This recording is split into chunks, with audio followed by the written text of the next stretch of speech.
ఇంకా మెంబర్స్ ఉన్నారు సార్ ఇవాళ దయచేసి సార్ మాది సార్ పేదవారు 50% ప్రజల అంశం సార్.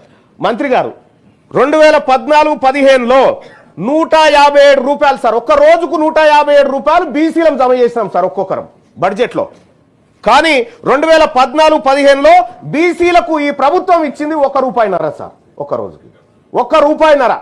యాదగిరిగుట్ట మెట్ల కాడ ఒక బిచ్చపోడు కూడా తీసుకోడు సార్ ఈ సొమ్ము, గది ఖర్చు పెట్టింది సార్.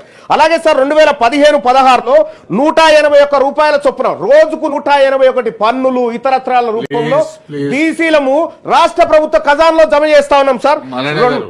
కంక్లూడ్ చేస్తాం సార్. Question hour sir. ఆ తర్వాత కూడా ప్రభుత్వం నుంచి సార్ ఈ ప్రభుత్వం ఇచ్చిన లెక్కలు చూస్తే సార్ మీరు కూడా ఈ లెక్కలు చూస్తే మీకు కూడా బాధ అనిపిస్తుంది సార్. ఎందుకంటే మీరు కూడా మా వర్గాల గురించి ఆలోచించేటువంటి గొప్ప మనసున్నటువంటి మీరు ఉన్నారు కాబట్టి సాధ్యపడుతుంది సార్ నేను మాట్లాడుకోవడానికి. సార్ 2015-16లో సార్ 2015-16లో 181 రూపాయల చొప్పున ఒక్కొక్క బీసీలం ప్రభుత్వ ఖజానాలో జమ చేస్తే సార్ మా బీసీలకు ₹1.49 ఇచ్చింది సార్. అంటే ఇట్లా చూస్తే సార్ ₹4, ₹2 ఒక్కొక్క రోజుకు ₹3 మా బీసీలకు ఈ ప్రభుత్వం ఖర్చు పెడతా ఉంటే ఈ ప్రభుత్వం మా బీసీల దగ్గర ఒక్కొక్క రోజుకు వసూలు చేస్తుంది 234, 204, 272, 181.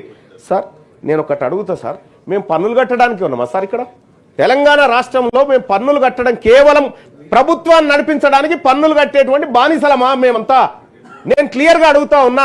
ఈ రాష్ట్ర ప్రభుత్వం మా ప్రజలకు 56.33% ఉన్నటువంటి ప్రజలకు ఏం సమాధానం చెప్తారు సార్? ఈ బడ్జెట్ లెక్కలతో ఇంకో నెలలో అయిపోతున్న బడ్జెట్ కు 9,000 కోట్ల రూపాయలు ఎట్లా ఖర్చు చేస్తుందో ఈ రాష్ట్ర ప్రభుత్వం చెప్పాలి సార్, లేదంటే ప్రజలకు క్షమాపణ చెప్పాలి సార్. అలాగే సార్ ఇవాళ మాకు ఎస్సీ ఎస్టీలకు ఉన్నట్టు బీసీలకు సప్లాన్ ఉంటే సార్ మాకు ఈ బాధ ఉండకపోయేది సార్.